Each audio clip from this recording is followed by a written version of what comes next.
Sur plus de 190 km, un ruban bleu transperce le désert égyptien. C'est le canal de Suez, l'une des plus grandes prouesses techniques de tous les temps.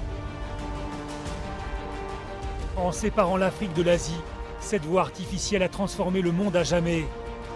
Depuis le 19e siècle, elle permet aux bateaux de rejoindre la mer Méditerranée à la mer Rouge.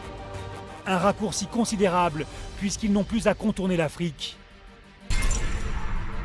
18 000 navires l'empruntent chaque année. Ils rentrent sur l'une des voies navigables parmi les plus fréquentées de la planète. Quelques 700 millions de tonnes de marchandises y transitent. Des navires devenus des géants des mers qui atteignent jusqu'à 400 mètres de long et 240 000 tonnes.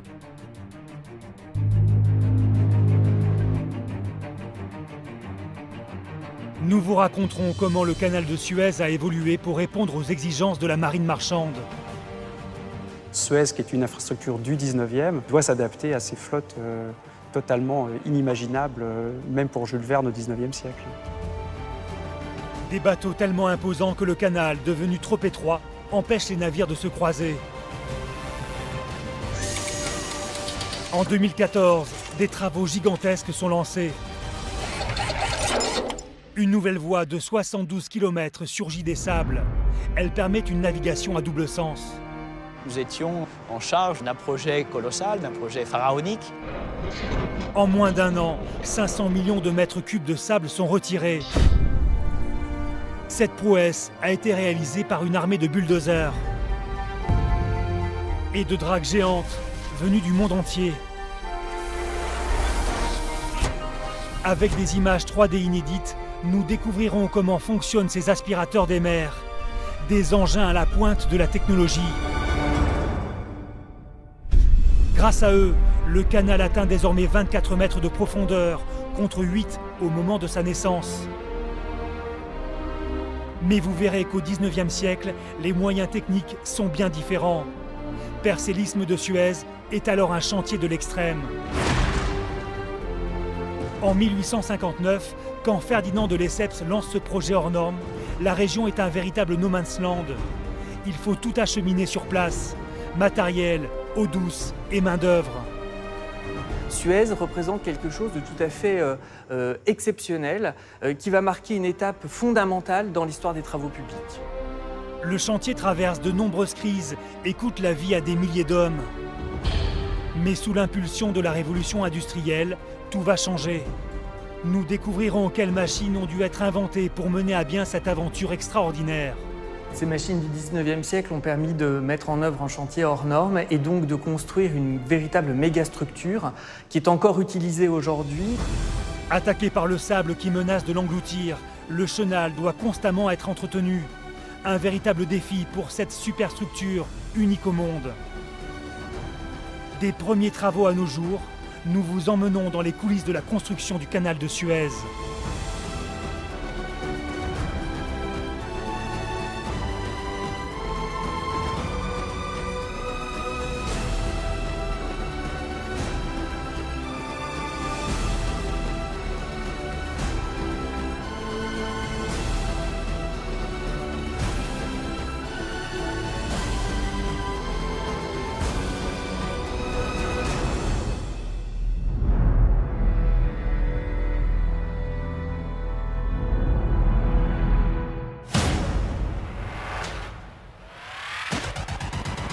En 2014, un chantier se déroule au beau milieu du désert égyptien, celui de l'extension du canal de Suez.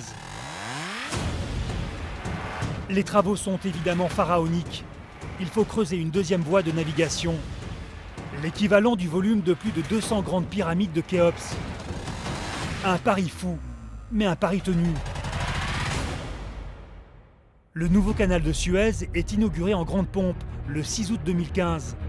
Il fait la fierté des autorités égyptiennes. Élargi, approfondi, nettoyé, le chenal fait peau neuve. Ces images font le tour du monde. Des dizaines de responsables politiques étrangers se déplacent pour l'occasion. La voie d'eau représente un axe stratégique du commerce maritime mondial. Au programme de la cérémonie, Discours officiels, défilés militaires et parades aériennes. Pierre Catto se souvient de ce jour-là. Il était responsable du chantier pour une entreprise de dragage. À cette occasion, nous avons pu voir 2 navires se croiser juste devant la tribune officielle pour la première fois dans le canal de Suez. 2 navires côte à côte sur le canal de Suez, c'est une véritable révolution dans l'histoire de la mégastructure. Auparavant, la voie était trop étroite pour que 2 navires puissent se croiser, obligeant les bateaux à circuler alternativement. Grâce à cette nouvelle artère de 72 km, la navigation se fait désormais à double sens sur toute cette longueur. Un petit peu comme si vous aviez une route nationale et vous créiez une seconde voie pour créer une autoroute. Cette seconde voie de navigation permet de supprimer le système de convoi alterné sur une partie du canal de Suez. La durée du transit pour les bateaux passe de 18 à 11 heures. Celle du temps d'attente est réduite de 11 à 3 heures. Un gain de temps considérable qui permettrait de doubler la capacité maximale de trafic sur le canal. D'ici 2023, près de 100 bateaux pourraient l'emprunter chaque jour. Mais pour atteindre ces objectifs, des travaux titanesques sont nécessaires. Le chantier est organisé en 2 parties. D'un côté, la création d'une nouvelle voie de navigation de 35 km, parallèle au canal d'origine. De l'autre, l'élargissement et l'approfondissement de la voie historique sur 37 km, au niveau du Grand Lac Amer. Pour la première moitié du chantier, l'armée égyptienne est à l'œuvre. Elle s'attaque à des travaux de terrassement gigantesques. Une zone située à 24 mètres au-dessus du niveau de la mer. Sa mission, araser ce relief pour préparer le site aux futurs travaux d'approfondissement du nouveau canal. Bulldozers, scrappers, camions et bennes dégagent quelques 250 millions de mètres cubes de sable, de roches et de terre.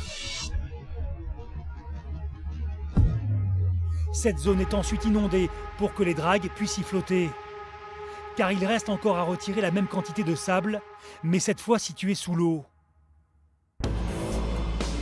Des engins à la pointe de la technologie sont mobilisés, comme la drague désagrégatrice.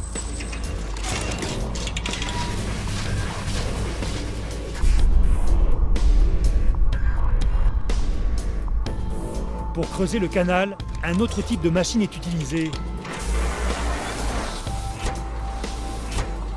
C'est la drague aspiratrice en marche. Elle peut extraire les matériaux tout en avançant grâce à cet énorme tuyau traînant jusqu'au fond du chenal.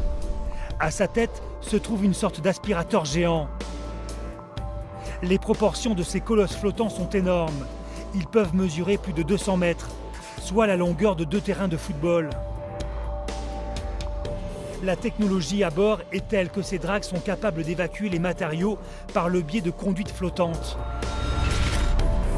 Mais sur ce chantier, les quantités sont inédites.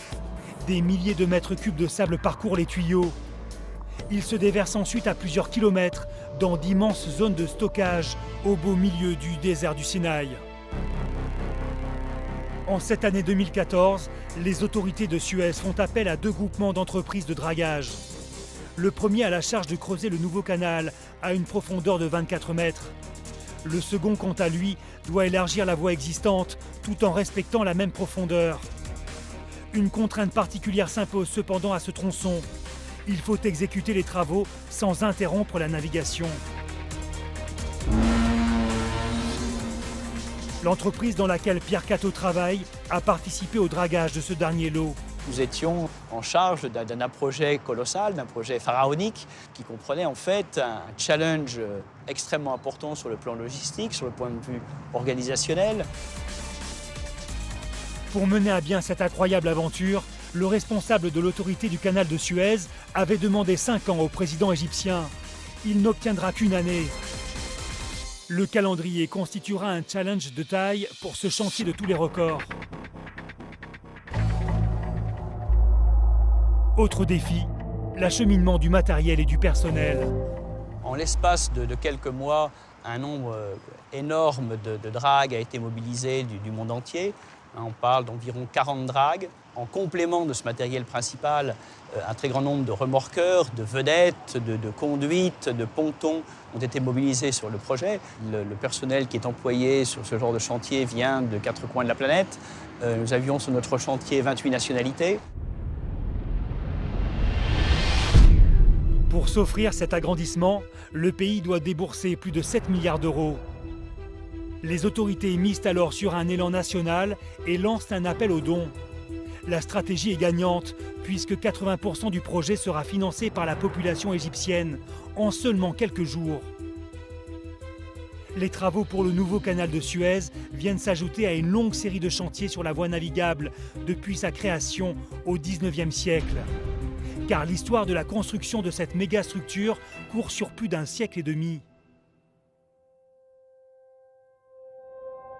Lorsque les premiers ingénieurs débarquent sur l'isthme de Suez, ils découvrent un milieu certes propice à la réalisation d'un canal, mais situé dans une région totalement isolée. Le Sinaï, un désert de 60 000 km², parmi les plus arides de la planète. Rien n'entame pourtant la détermination des aventuriers du canal. Le premier coup de pioche pour relier les deux mers est donné le 25 avril 1859. Mais les ouvriers vont vivre l'enfer.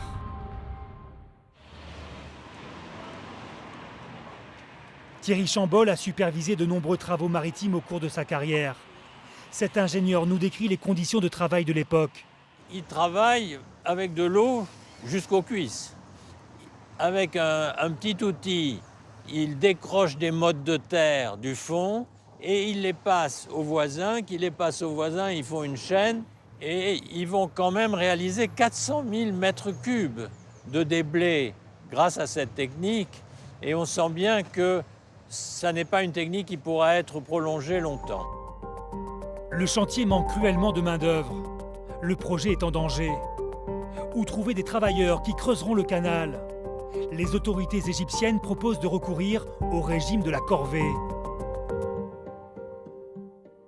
Caroline Piquet est maître de conférences à l'université de la Sorbonne. Elle a écrit un ouvrage de référence sur l'histoire du canal de Suez. La corvée est un système utilisé par les vice-rois en Égypte pour entretenir les canaux. Donc plusieurs paysans égyptiens, ce qu'on appelle les fellahs, sont mis à contribution pour cet entretien. Venus d'un peu partout en Égypte, près de 400 000 travailleurs forcés creuseront le canal dans des conditions extrêmes. Le chantier coûtera la vie à des milliers d'entre eux. La situation d'isolement du chantier dans un désert situé loin des sources d'approvisionnement et d'équipement pose rapidement problème. Ce sont des caravanes qui doivent tout acheminer sur place. Certains matériaux, comme le bois ou la pierre, sont totalement absents de la zone. Le transport du matériel est une autre grande préoccupation, puisqu'il faut faire venir ce matériel d'Europe. Il est ensuite débarqué à Alexandrie, mais ensuite il faut l'acheminer jusque dans l'isthme, par chameau et puis par canot. Donc c'est extrêmement long, c'est coûteux. Il faut trouver une solution pour faciliter le transport du matériel. Les responsables du chantier décident alors de mettre en place un petit canal d'approvisionnement. Avec une largeur de 15 mètres et 2 mètres de profondeur, le chenal est un modèle réduit du canal définitif. Le creusement s'effectue d'abord à sec par les ouvriers. Dès qu'une certaine profondeur est atteinte, de l'eau y est déversée pour que les dragues servant à élargir et approfondir la voie puissent y flotter. Les déblais servent ensuite au remblayage des berges. 78 dragues sont construites spécialement pour le chantier du canal de Suez. Cette machine se caractérise par un puits central, le long duquel descend une chaîne à godets. Le godet le plus bas attaque le fond, se charge, puis remonte pour déverser son contenu dans les chalands. La drague à godet est devenue l'ancêtre d'une quantité d'engins de dragage. Comme la drague à pelle rétro-excavatrice, cette machine surpuissante a été utilisée sur le chantier du nouveau canal de Suez. Ces 3 énormes pieux permettent de stabiliser le ponton sur lequel se dresse une pelleteuse. Sa pelle creuse le lit du canal et décharge les matériaux dans une barge, amarrée le long de la drague. Elle peut travailler sur n'importe quel type de sol. Un engin qui correspond parfaitement à la nature des roches de la région, essentiellement sablonneuses et argileuses. En 1859, dès le début des travaux de percement du canal de Suez, les ingénieurs se demandent justement comment ces sols vont se comporter une fois mis en eau. Nous nous rendons dans un laboratoire de pointe à l'école des ponts ParisTech. Le docteur Gabezlo est un spécialiste en géotechnique. Initialement, le projet prévoit de donner une pente de 26 degrés aux berges du canal. Mais l'instabilité du sol, une fois mise en eau, va totalement bouleverser les prévisions. Dans le projet du canal de Suez, les pentes se sont adoucies naturellement en présence de l'eau. Sur ce modèle réduit du canal de Suez, le spécialiste a reproduit les mêmes pentes que celles imaginées à l'époque par les ingénieurs.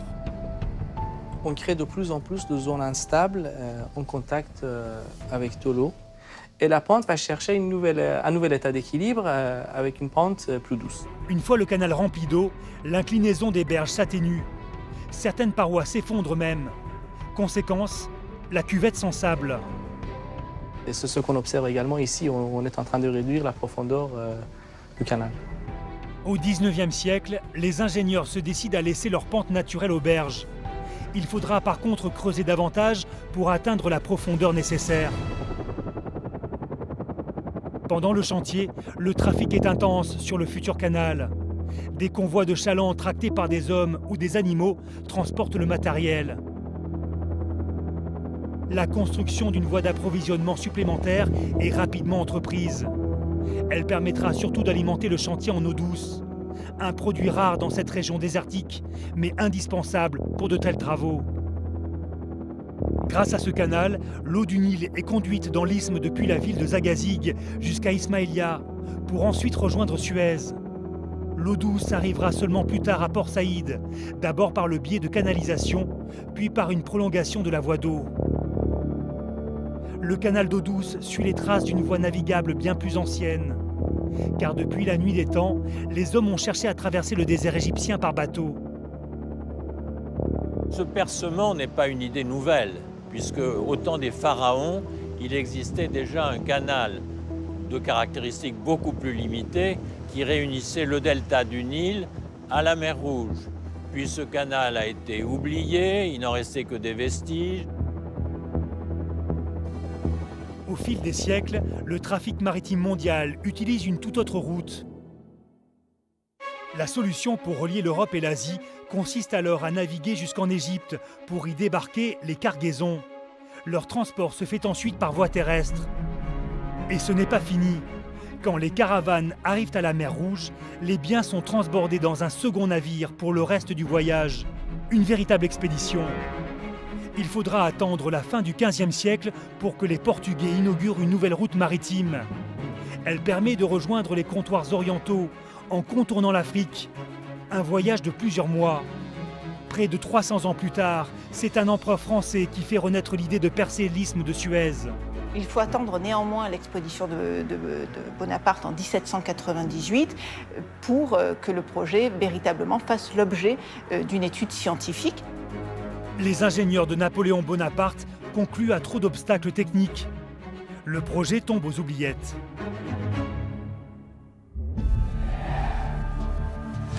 Au milieu du XIXe siècle, un ancien diplomate français s'obstine à croire en ce rêve fou. Il s'appelle Ferdinand de Lesseps.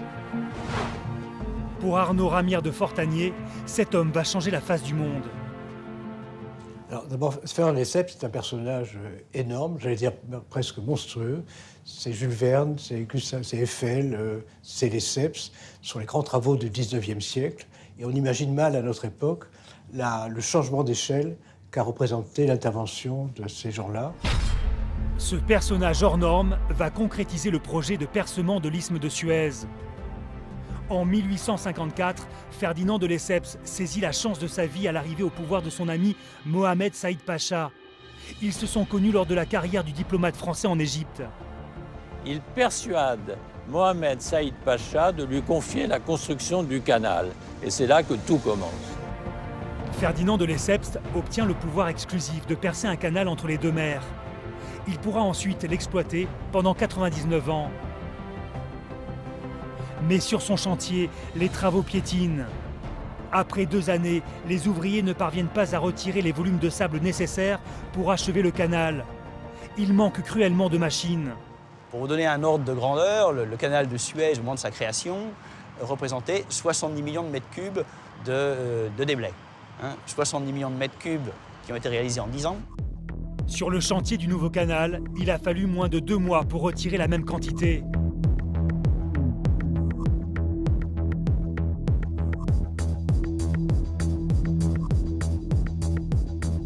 Les performances des dragues ont considérablement évolué en un siècle et demi. L'incroyable volume de déblais arrachés lors des derniers travaux d'élargissement en est la preuve. L'élargissement du canal de Suez a représenté 500 millions de mètres cubes, disons 250 millions de mètres cubes par dragage en l'espace de 10 mois. Donc en fait, on retrouve un facteur de plus de 100 entre, disons, la capacité d'excavation d'aujourd'hui et celle de l'époque. Mais pour atteindre les objectifs fixés d'excavation, le chantier a nécessité la mobilisation de 75% des dragues existantes, soit une quarantaine d'engins venus des 4 coins de la planète. Toutes ces dragues, bien entendu, travaillent 24 heures sur 24 et 7 jours sur 7, et de telle façon à effectuer les travaux dans le minimum de temps possible, compte tenu que la contrainte temps était certainement extrêmement importante sur ce projet.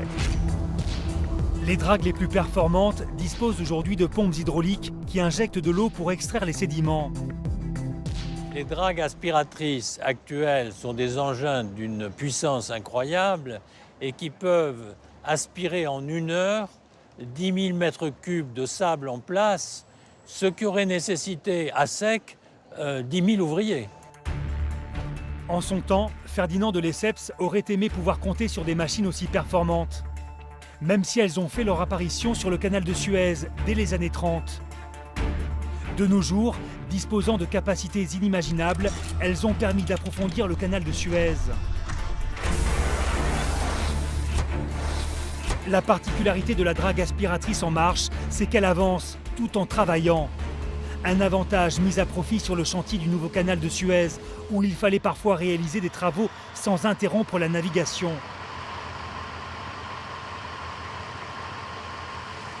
Pour découvrir comment fonctionne cette machine, nous nous rendons à bord de l'un de ces mastodontes flottants. Il œuvre à la maintenance du chenal d'accès au port d'Anvers. Denis Edbert est ingénieur.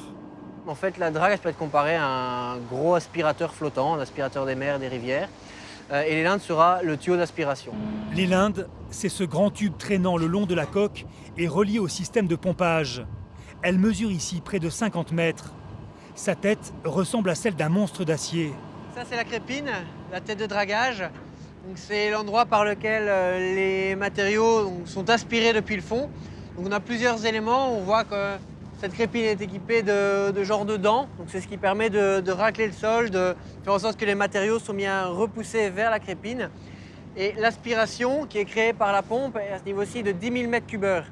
Donc cette capacité d'aspiration mélangée avec l'impact des dents qui grattent le sol et également des injections d'eau qui nous permettent de mettre en suspension ces matériaux font que nous avons une quantité impressionnante de matériaux qui est directement envoyée vers le puits la drague par la pompe. La crépine fonctionne grâce à un système d'injection d'eau. Sa tête est mobile. De cette façon, elle peut s'adapter à l'inclinaison de la zone à draguer. Une première injection d'eau permet de mettre en mouvement les matériaux. Au niveau des dents, une deuxième injection décompose totalement les sédiments.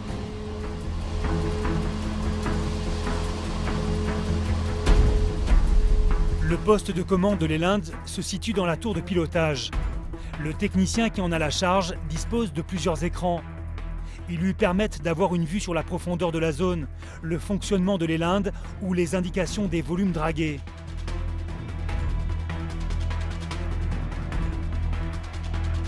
Que ce soit de la vase, du sable ou des cailloux, les sédiments aspirés sont ensuite stockés à bord, au centre du navire. Les réservoirs les plus importants atteignent la capacité colossale de 45 000 mètres cubes, l'équivalent de 12 piscines olympiques. Une fois le puits rempli, l'élingue est remontée et le navire fait route jusqu'à la zone d'évacuation des déblais. Alors nous avons ici un puits d'une capacité de 5000 m3, un peu plus. Et entre le moment où il est plein et le moment où il est complètement vidé, on a une dizaine de minutes.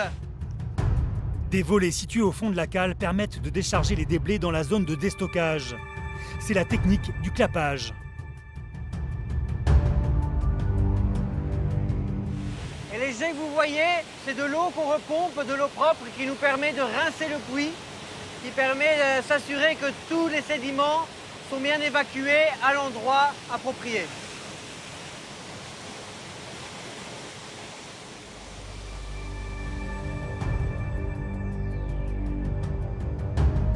Un autre système d'évacuation consiste à refouler les matériaux par une conduite.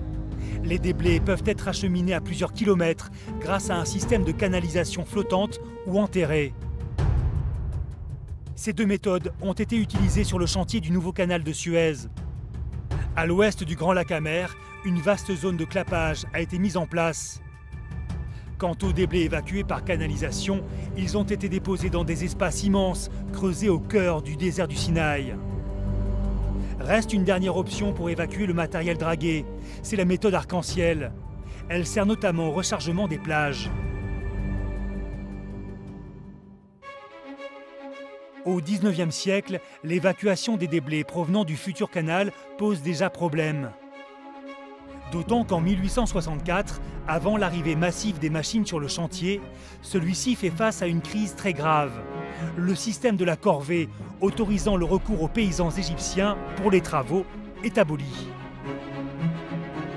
À cette époque, l'Europe est en pleine révolution industrielle. Les ingénieurs misent alors sur l'invention des nouvelles machines pour faire avancer le chantier. L'entreprise Lavallée développe le long couloir pour décharger les déblais depuis les dragues. Du jamais vu. Dans ce qui sera le futur canal, la drague écope la boue au fond de l'eau. Elle dépose ensuite les déblais dans une gouttière pouvant atteindre 70 mètres de long. Une pompe y envoie des jets d'eau pour dissoudre la matière extraite et la pousser vers la sortie. Une charnière horizontale, située à la jonction de la drague, permet de changer l'inclinaison du couloir. L'équilibre de la machine est assuré par un treillage métallique reposant sur un chaland en fer. Cette innovation va bouleverser le chantier. Le canal avance à une rapidité folle. Mais dans les zones où les berges sont plus élevées, la drague à long couloir devient instable. Plusieurs accidents sont alors recensés. Un autre engin est mis au point. C'est l'élévateur. Il permet d'évacuer les déblais directement depuis les chalands. Nous avons rendez-vous avec Lionel Dufaux. Il est responsable de collection au musée des Arts et Métiers.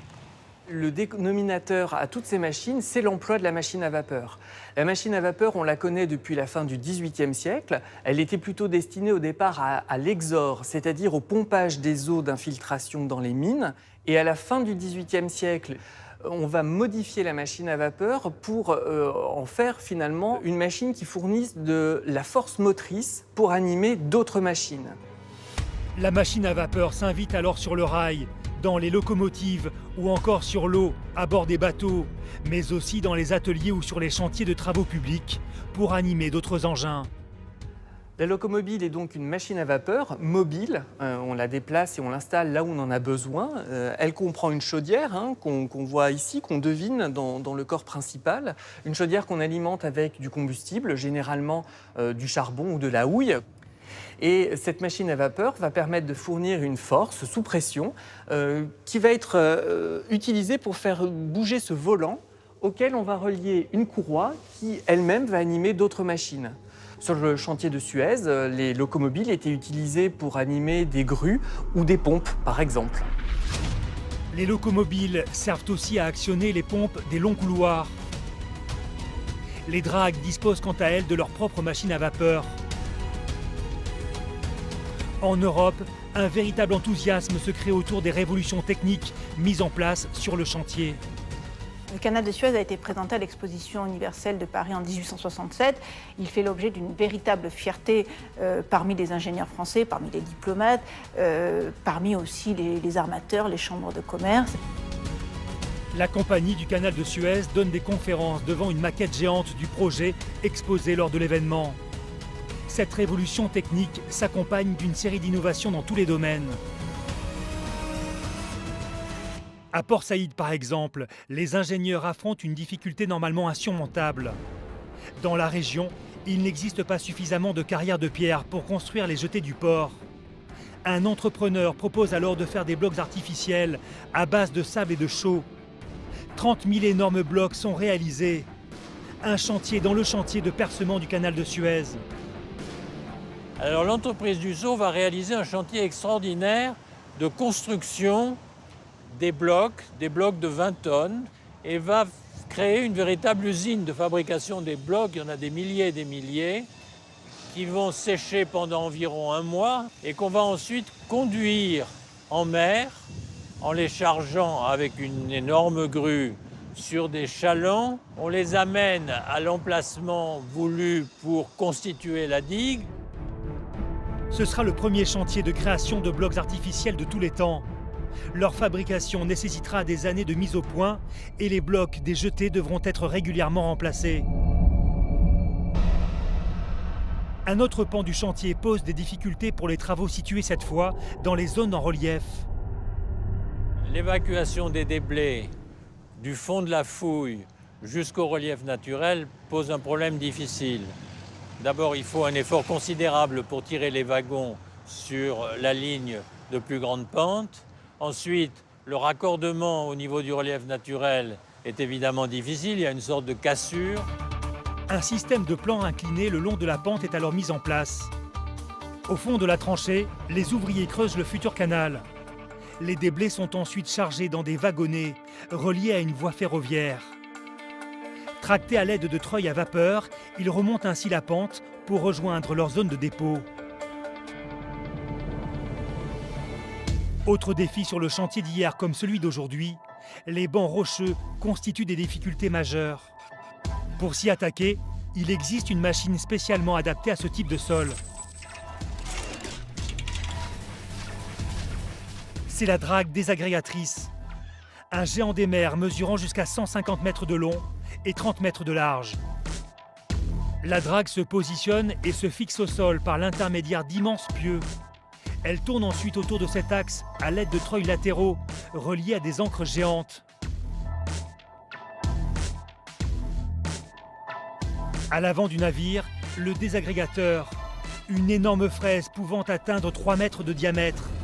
Sa mission, dévorer les roches, même les plus dures, sous l'eau, comme sur les rives.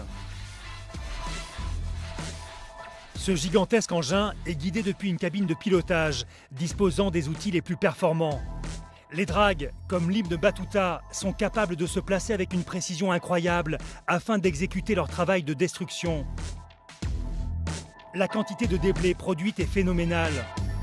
Roches, sable, vase, argile, les matériaux sont aspirés grâce à des pompes hydrauliques et ensuite refoulés via des conduites flottantes et des tuyaux posés sur le rivage.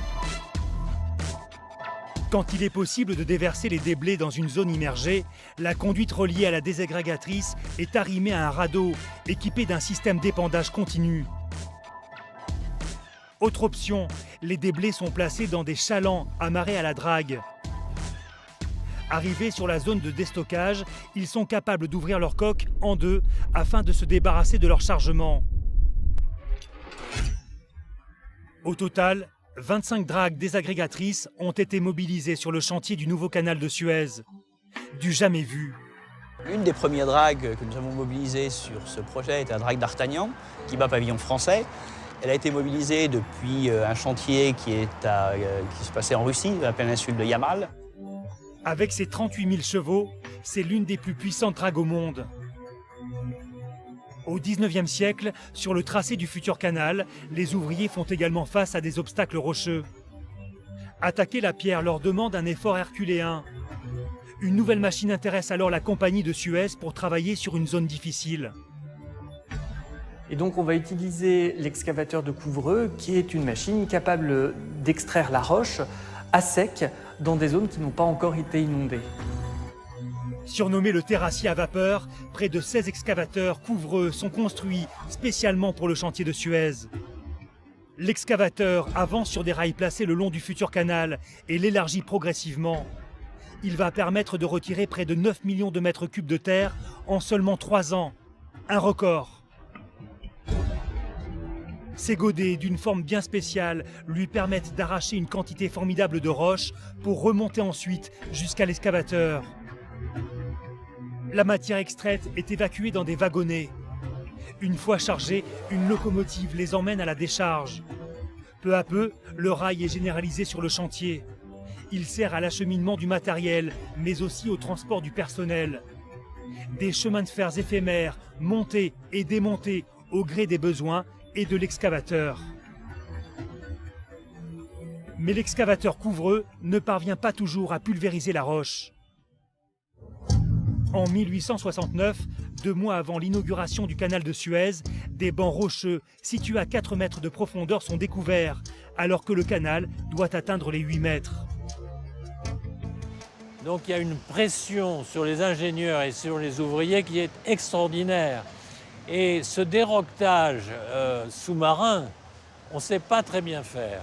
Donc on va immerger des bouteilles de 4 à 5 litres de poudre réunies par un tuyau en caoutchouc qui contient le cordon qu'on va allumer à la surface pour faire éclater ces bouteilles à la surface du banc rocheux.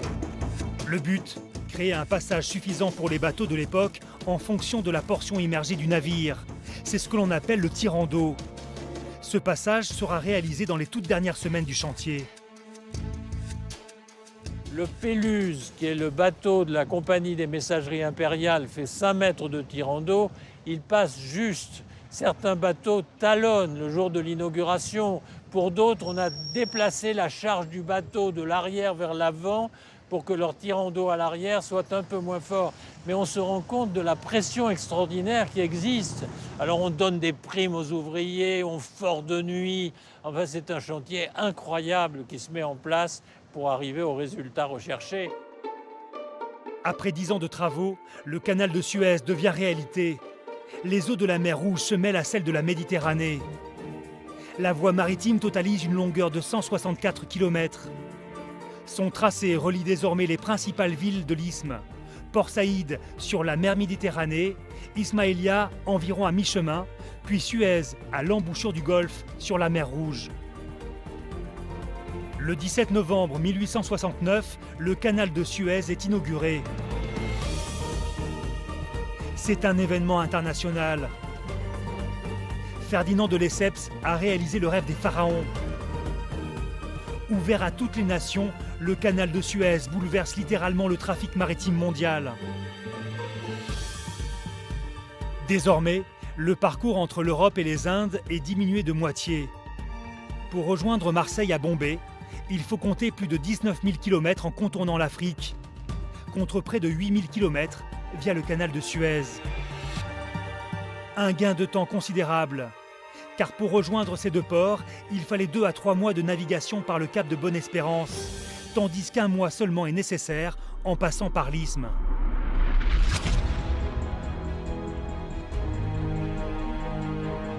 Au début du XXe siècle, la compagnie du canal de Suez s'équipe d'un site industriel, les ateliers généraux, situés à Port-Fouad. Son chantier naval est alors à la pointe de la technologie. Ces ateliers fabriquent le matériel de la compagnie. Plus de 1000 ouvriers y travaillent. Mais dès les premières années d'exploitation du canal, le service d'entretien se voit confronté à un imprévu. Les remous créés par le passage des navires endommagent les berges. Alors, plusieurs méthodes sont utilisées. Des méthodes de perrée, d'enrochement. On utilise notamment des roches, des carrières d'Ataka à proximité de Suez. On utilise des revêtements maçonnés. Les résultats ne sont jamais très satisfaisants. Les berges s'effondrent régulièrement et la compagnie doit faire appel à des études plus scientifiques d'experts de laboratoires hydrauliques en France. Situé près de Grenoble, ce laboratoire d'hydraulique existe toujours aujourd'hui. Luc Ham est directeur technique maritime. On étudie ici toutes sortes d'aménagements liés à l'eau, sur modèle réduit. Lorsque la compagnie du canal de Suez s'adresse à eux au milieu du XXe siècle, la voie maritime est en mauvais état. Environ 120 km de berges étaient dégradés sérieusement et à l'époque, les estimations au début des années 50 étaient d'environ d'1 milliard de francs par an de coûts de réparation de ces dégradations. Le laboratoire reproduit alors une section du canal de Suez. Un modèle réduit de navire y est tracté, puis plus tard autopropulsé. Il faut imaginer que ces bateaux remplissaient les 2/3 du canal pour les plus gros. Et donc, il n'y avait plus beaucoup d'eau. Et donc, il y avait une résistance à l'avancement. Les navires n'arrivaient pas à obtenir la bonne vitesse. Ça créait des courants extrêmement forts de plusieurs mètres par seconde. Les études s'attachent notamment à comprendre cette résistance pour faire évoluer la forme des coques des navires. Des recherches tellement innovantes que les compagnies pétrolières s'y intéressent rapidement. Les maquettes sont perfectionnées. Résultat, les navires pénètrent plus facilement dans l'eau. Le trafic sur le canal est optimisé. Malgré tous ces efforts pour entretenir la voie maritime, de nouveaux travaux d'agrandissement deviennent rapidement inévitables. Car le canal de Suez doit s'adapter en permanence à l'évolution de la taille des navires. Nous nous rendons au Musée national de la Marine. La taille des navires explose après la Deuxième Guerre mondiale dans une course au gigantisme que pour l'instant rien n'a arrêté. On construit à une taille qu'on pense raisonnable par rapport à un état de la flotte, mais on est déjà en retard par rapport aux structures, aux bateaux qui sont en train d'être construits. Évidemment, Suez, qui est une infrastructure du 19e, à la fois est une méga structure, mais qui doit s'adapter à ces flottes totalement inimaginables, même pour Jules Verne au 19e siècle. En 1950, les navires de 40 000 tonnes sont dépassés. Les proportions n'ont plus rien à voir avec les navires de l'époque, tels le Péluse.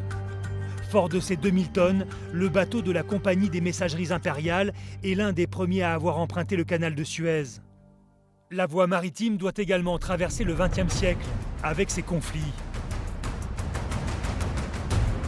Le 26 juillet 1956, le colonel Nasser prononce un discours retentissant devant une foule d'Égyptiens. Il annonce la nationalisation du canal de Suez. Les puissances occidentales réagissent. Royaume-Uni, France et Israël lancent une opération militaire. Elle se soldera par un échec. Mais la navigation est alors stoppée pendant presque 5 mois. Le canal est détérioré. Avec l'aide de l'ONU, l'Égypte le remet en état et le modernise. Approfondie à 14 mètres, la voie maritime peut désormais accueillir des navires d'un tirant d'eau de 11 mètres. Mais en 1967, une nouvelle crise secoue la région.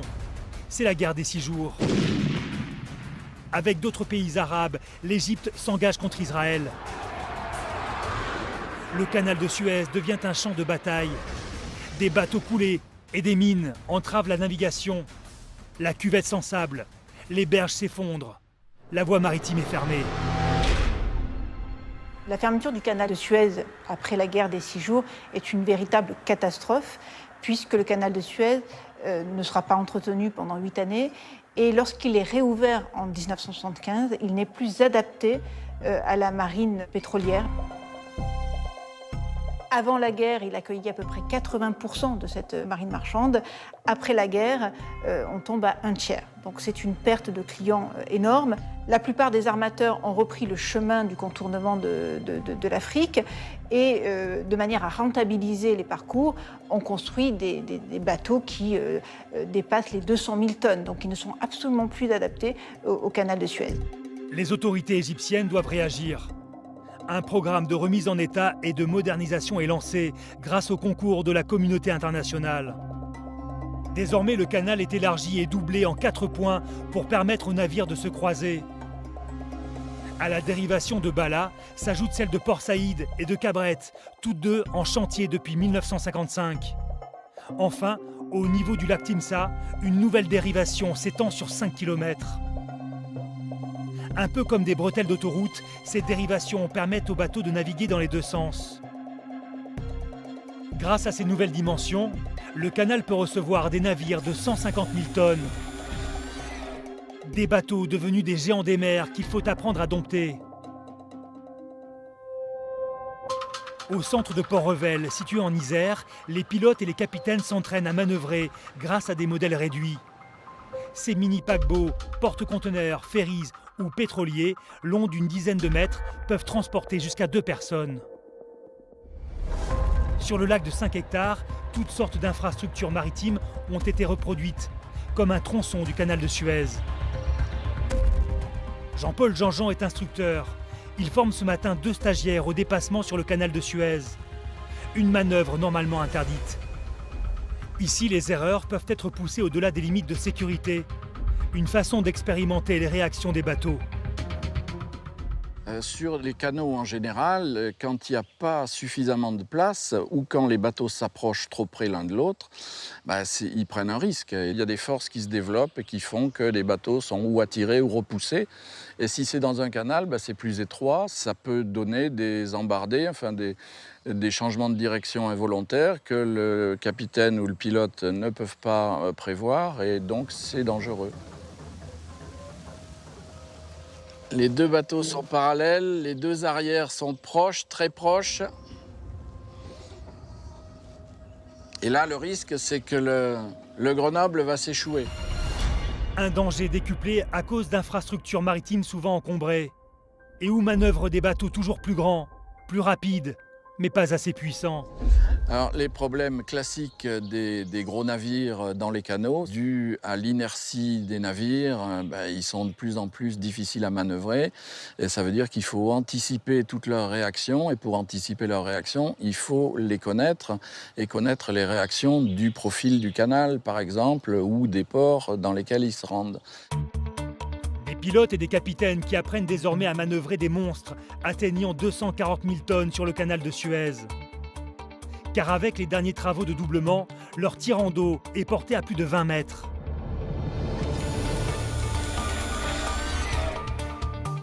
Le canal est même à l'origine d'une unité de mesure, Suezmax. Elle désigne les dimensions maximales d'un navire pouvant passer par la mégastructure. Une contrainte pour les armateurs, dont Éric Banel est le représentant en France. Il est très difficile d'imaginer un navire qui ne puisse pas traverser le canal de Suez. Et la taille maximum des navires pour le canal de Suez, c'est la taille maximum pour une grande partie de la flotte maritime mondiale. C'est pour ça qu'on appelle ces navires des Suezmax. S'adapter au nouveau format de la marine marchande, c'était l'un des objectifs des travaux d'extension. Le canal risquait sinon la disqualification. Il reste ainsi l'une des voies navigables les plus fréquentées au monde.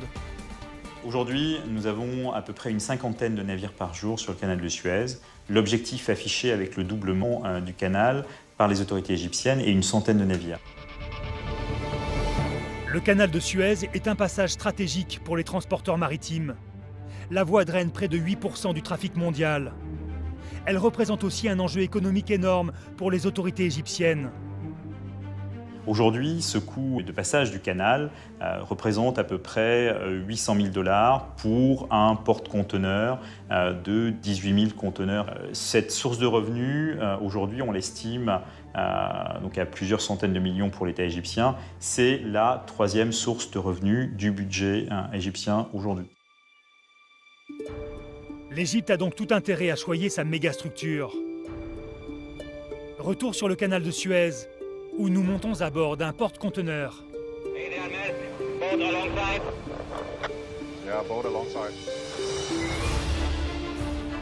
Max en est le capitaine. Nous sommes actuellement en train de traverser les eaux peu profondes du canal de Suez. Ici, les règles de navigation sont strictes. Il faut contrôler direction et vitesse en permanence pour éviter par exemple la collision avec un autre navire. Ça avance doucement, pas de problème ici.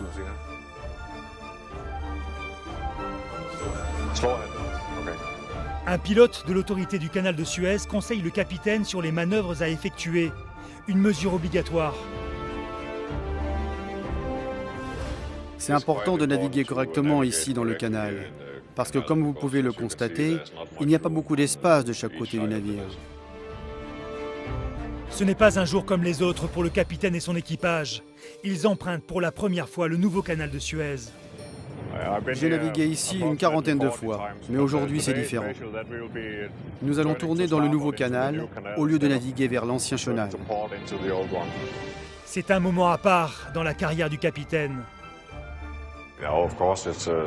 Bien sûr, c'est particulier à chaque fois quand vous faites quelque chose pour la première fois.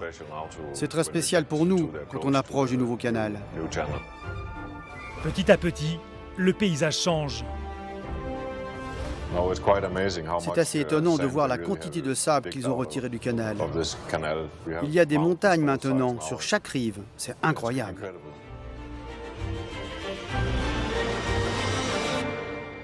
Le canal de Suez, véritable merveille du monde industriel, n'a pas fini de nous éblouir par ses innovations. Désormais à double voie, la mégastructure doit relever un autre défi, celui de son franchissement. Le nouveau canal a rendu obsolètes certaines infrastructures comme le pont routier et ferroviaire d'El Ferdan. Avec ses 340 mètres, c'était le plus long pont tournant au monde. Aujourd'hui, il ne sert plus à rien. Pour traverser la double voie et désenclaver la région du Sinaï, plusieurs infrastructures vont voir le jour. Au programme notamment la réalisation de 2 tunnels autoroutiers sous le canal de Suez, au niveau de Port Saïd. Un nouveau challenge puisqu'il s'agit de percer un double tube de près de 4 km de long. Une véritable performance technique qui pourrait être complétée par un tunnel ferroviaire. Toujours plus moderne, toujours plus grande, toujours plus profonde. La mégastructure est en perpétuelle mutation.